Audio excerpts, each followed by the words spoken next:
Pour la première fois, nous allons travailler avec de l'HTML dans cet épisode et y ajouter de la logique Django pour pouvoir afficher sur notre site des informations que nous aurons au niveau du back-end. J'ai vraiment hâte de vous présenter tout ça et je vous dis à tout de suite sur mon ordinateur.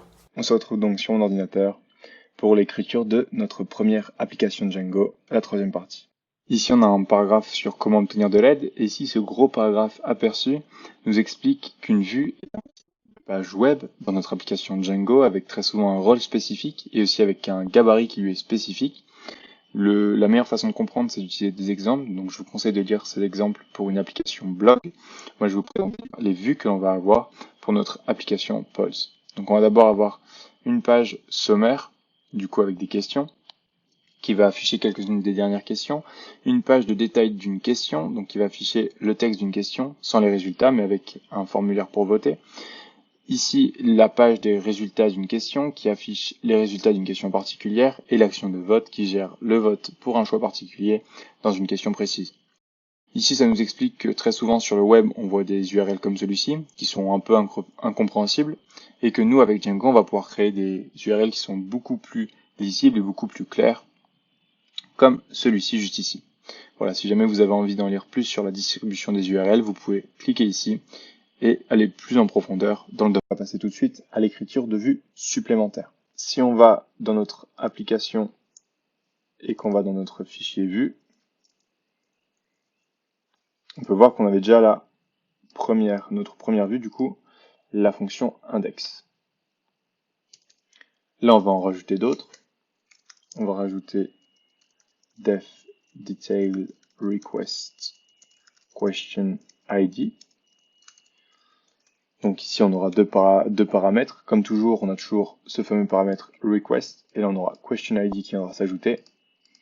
Et ici, on veut que notre vue return une HTTP response you're looking at question. Et ici, on mettra $S qui va du coup nous permettre d'insérer une variable à l'intérieur d'une string. Et ensuite, nous on va mettre donc $question ID. Donc ce que va faire cette vue, c'est qu'elle va j'ai oublié d'indenter. Elle va tout simplement retourner une réponse HTTP comme on avait vu la dernière fois. Donc ça va inscrire sur notre page cette phrase-là avec le pourcentage %S qui va nous permettre de mettre du coup la question ID, mettre notre paramètre qu'on aura ici, de l'insérer à l'intérieur de notre string. Ensuite, on a def results. Hop, encore les deux mêmes paramètres, request et question ID. Cette fois-ci, on va avoir une variable qui s'appelle response, qui va être égale à you're looking at the results of question. Et du coup, même technique avec le %S.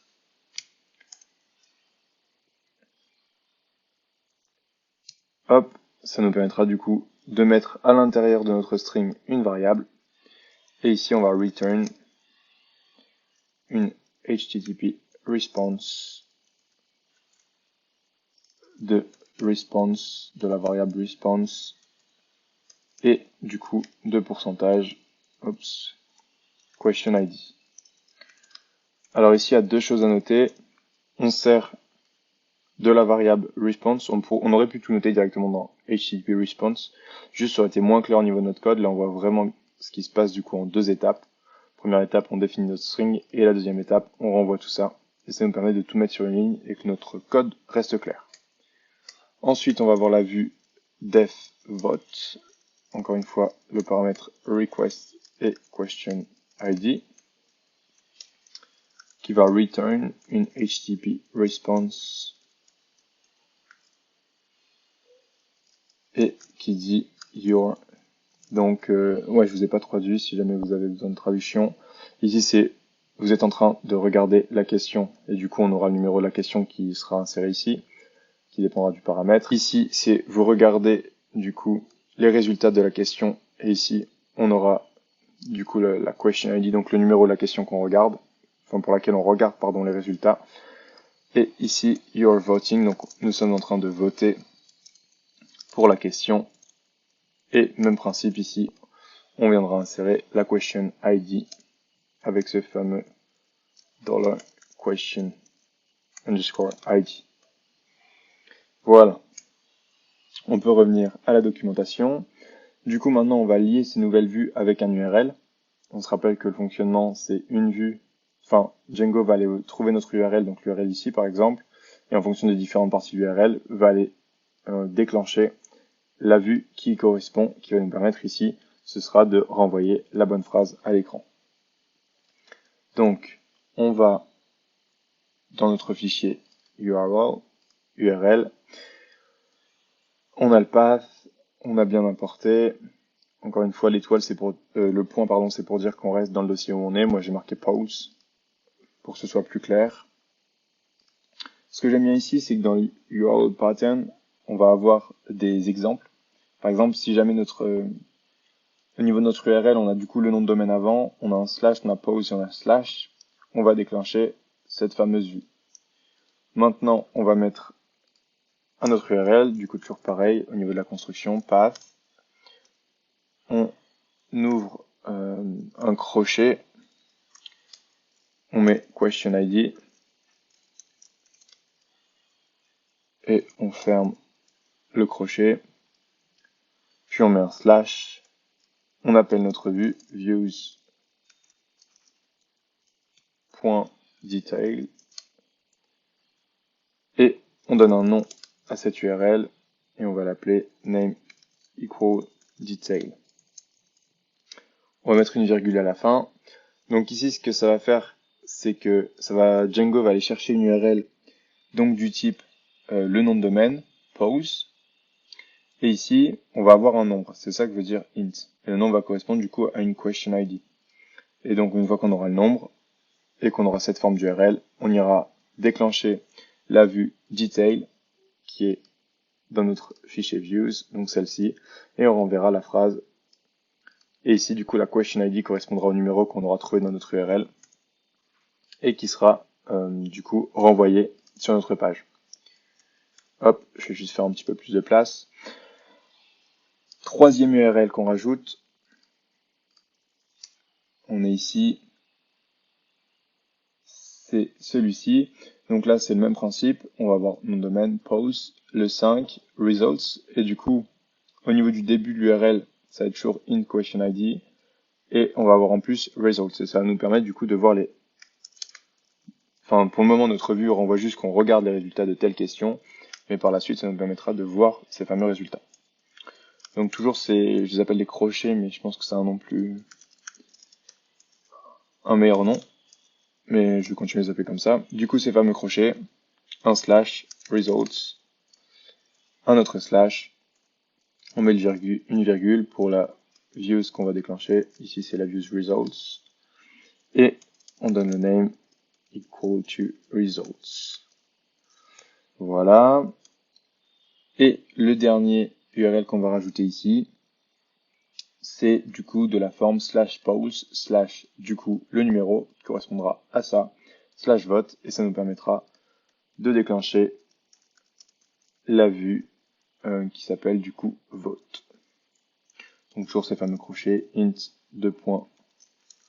question underscore ID slash vote slash on appelle la views qui s'appelle vote et on donne le nom vote. Voilà, on peut mettre une virgule, c'est pas obligatoire, mais ça permet de préparer pour la prochaine URL qu'on rajoutera. Et maintenant, on va démarrer notre serveur. Donc on vérifie qu'on est au bon endroit, ce qui est le cas pour moi. On fait python 3 manage .py run server. Hop.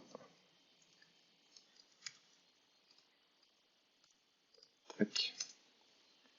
Ici, toujours pareil, on n'a pas cette URL là ne correspond à rien. Par contre, si on rajoute polls, on arrive, je vais vous le mettre en parallèle, ici, donc sur la vue index, donc qui renvoie cette fameuse phrase. Si jamais, comme l'URL indique, on met un numéro de question, et sinon on va mettre 1, on est en train de regarder du coup à la première question, on peut aussi mettre 5. On est en train de regarder à la 5e question. Si on rajoute results, on a cette fameuse phrase qui arrive, on est en train de regarder, so you're looking at the results of question 5, qui correspond bien évidemment à cette vue-là. On peut voir que l'URL correspond. Et du coup, you're looking at the results of question, et du coup question ID, qui est juste ici, question 5. Et le dernier URL, c'est quand on remplace results par vote. Ici, j'ai fait une petite erreur, je n'ai pas fermé les crochets. Hop. Et là, ça va être tout de suite mieux. Et voilà. You're voting. Du coup, là, on est en train de voter pour la question 5. Ici, c'est ce que l'on vient de faire, mais avec pause 34. Et donc, ça nous explique le cheminement suivi par Django. Donc, tout d'abord, Django va saisir, du coup, l'URL, va aller chercher dans mysite.url, qui se trouve mysite URL juste ici. Grâce au réglage de root URL conf, maintenant, ça va aller chercher dans URL patterns. Ça va trouver du coup le pose, ça va aller dans include, donc ça on va se retrouver dans les URL maintenant qui se trouvent à l'intérieur de l'application pose, et ça va nous retirer du coup de l'URL pose / et Django du coup va juste s'occuper de 34 /. Il va donc arriver à la ligne où il y a int question ID, qui correspond donc à la vue detail. On pourrait voir les choses un peu comme ceci. Detail, donc c'est la vue qu'on a vue tout à l'heure. Comme si le paramètre request était égal à HTTP request de object et question ID était égal à 34. Ici, on voit que la question ID égale à 34 vient du coup de int question ID. Ça veut dire qu'en fait, Django va aller chercher dans l'URL int. Ici, on a plus de 34, donc il voit que c'est du coup c'est integer, donc c'est un nombre entier. Et donc, il va associer à la variable question underscore ID le numéro 34, qu'on peut retrouver ici. Du coup, tout ça c'est fait grâce à l'utilisation des fameux chevrons. Voilà. Et ici, il est dit en gros que ça sert à rien de rajouter .html juste ici, ou des choses retire comme celle-ci. On peut le faire, mais franchement, c'est inutile. C'est noté juste ici. Voilà, c'est tout pour la première partie de cette vidéo. Je vais maintenant passer à la conclusion. J'espère que ça vous a plu et je vous dis à tout de suite. Comme je viens de vous le dire, la première partie de cet épisode 4 est terminée. J'espère que ça vous a plu. Pour la première fois, nous avons pu voir quasiment en direct les changements que nous faisions sur notre code directement dans notre navigateur. N'hésitez pas à partager, à commenter si vous avez des questions ou autres, et moi je vous dis à tout de suite dans le prochain épisode.